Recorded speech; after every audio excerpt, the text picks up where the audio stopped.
जल, जंगल और जमीन की विरासत को जिंदा रखने वाले वो जनजातीय वर्ग जिन्हें आजादी के 70 वर्षों में नहीं मिला था उनका अधिकार, जिन्हें विकास के मायने से रखा गया था अलग, जिनके वोटों का इस्तेमाल केवल सत्ता की मलाई खाने के लिए किया गया था। असल अधिकार के लिए ये जनजातियां तरसती रहीं। इनके कल्याण का सूर्योदय होना तब शुरू हुआ जब देश के प्रधान पद पर आसीन हुए हम सब के चहेते प्रधानमंत्री श्री नरेंद्र मोदी जी, जिन्होंने हर जन के मन को सुना, समझा और देश के विकास की राह को उस ओर भी मोड़ा जहां के रास्ते दशकों तक पिछली कांग्रेस सरकारों ने बाधित कर रखे थे। अब वो बस्तियां जिन्हें मानचित्र पर ढूंढना भी मुश्किल था, आज विकास की राह पर भारत का भविष्य लिख रही हैं। इसी कड़ी में 15 नवंबर 2023 को प्रधानमंत्री मोदी जी ने 18 राज्यों और एक केंद्र शासित प्रदेश में रहने वाले 75 विशेष रूप से कमजोर जनजातीय समुदायों के सामाजिक आर्थिक विकास के लिए प्रधानमंत्री जनजातीय आदिवासी न्याय महाअभियान यानी पीएम जनमन का शुभारंभ किया। यहीं से जनजातीय समुदायों के उत्थान की नई राह जगी और मोदी सरकार के नेतृत्व में केंद्र सरकार के कई मंत्रालयों द्वारा जनजातीय जीवन में बदलाव लाने के भरसक प्रयास करते हुए इन प्रयासों को परिणामों में बदला जा रहा है, जिसमें प्रधानमंत्री आवास योजना के जरिए पक्के घरों के लिए 4,62,159 घर स्वीकृत हुए, जिसमें 1,36,112 घरों का निर्माण कार्य पूरा हो चुका है। वहीं 6,506.3 किलोमीटर संपर्क मार्ग स्वीकृत हुए, जबकि 637 किलोमीटर संपर्क मार्गों का निर्माण कार्य पूरा हो चुका है।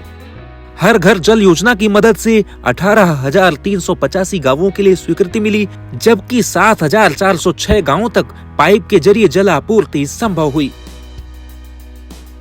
राष्ट्रीय स्वास्थ्य मिशन के तहत 694 मोबाइल चिकित्सा इकाइयां स्वीकृत हुई हैं। आंगनबाड़ी केंद्रों का निर्माण और संचालन 2500 आंगनबाड़ी केंद्र स्वीकृत हुए, जिसमें 2027 आंगनबाड़ी केंद्र चालू हो चुके हैं। छात्रावासों के निर्माण के लिए 492 हॉस्टल स्वीकृत हुए और 99 हॉस्टलों का काम शुरू हो चुका है। बिजली रहित घरों को बिजली से जोड़ा गया, 1,43,194 घरों के लिए स्वीकृति मिली और 1,20,227 घरों तक बिजली पहुंचाई जा चुकी है। पीएम सूर्य घर मुफ्त बिजली योजना से 9,961 घरों को सोलर पैनल लगाने की स्वीकृति मिली, जबकि 2,363 घरों में सोलर पैनल इंस्टॉल हो चुके हैं। 3,894 बस्तियां मोबाइल टावर स्थापना के लिए चुनी गई हैं। 2,516 बस्तियों में ये सुविधा उपलब्ध भी हो चुकी है। 1,000 बहुउद्देशीय प्राथमिक सहकारी समितियों की मंजूरी मिल चुकी है, जिनमें अब तक 802 का काम शुरू हो चुका है।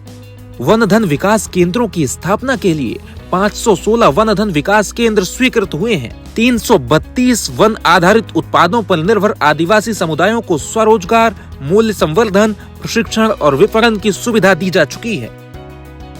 सालों से उपेक्षित जिस आबादी को देश के विकास में जगह नहीं मिली, आज वही आबादी विकास की नई मिसाल बन रही है। ये संभव तब हुआ जब प्रधानमंत्री श्री नरेंद्र मोदी जी की दृढ़ इच्छा शक्ति, जनजातीय समुदायों के लिए समर्पित दृष्टिकोण और सबका साथ सबका विकास की भावना से कार्य किया गया। इस भावना ने वो कर दिखाया जिसे करने का केवल वादा किया जाता था।